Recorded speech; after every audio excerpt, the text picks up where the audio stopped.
ছয় ঋতু বারবার আসা যাওয়া করতেছে আর কি। প্রথম গাছটা অতি মনোহর বৃক্ষ সদা পুষ্পময়, এই যে উচ্চতায় নেগে চুম্বে শাখা পত্রলময়, এই যে পুষ্পেরও সৌরভে মত্ত যতেক ভ্রমর, এই যে কুকিল কুহারে ডাকে গুঞ্জে মধুকর। তার মানে পুষ্পের সৌরভে মত্ত যতেক ভ্রমর, পুষ্পের গুলোতে সব ভ্রমরগুলো আসে যাচ্ছে আর কি মধু পান করার জন্য।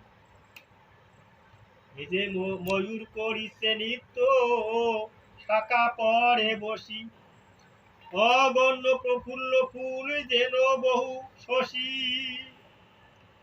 এই যে সেইও তরু তলে ধ্রুব করিয়া গমন, এই যে করেন হৃদয়ে চিন্তা শ্রী মধুসূদন, সেই তরু তলে বসিয়া ধ্রুব কি করে হচ্ছে হৃদয়ে চিন্তা করেছে শ্রী মধুসূদন, গোবিন্দকে পাওয়ার জন্য আর কি খুব চিন্তা করে দিচ্ছে।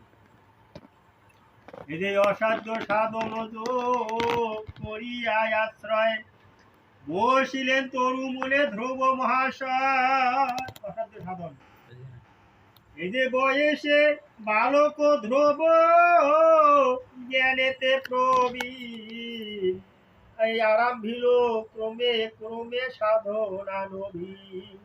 তাহলে ধ্রুবের বয়স কত ছিল? মাত্র 5 বছর। পঞ্চম বছরের শিশু একটা দেখো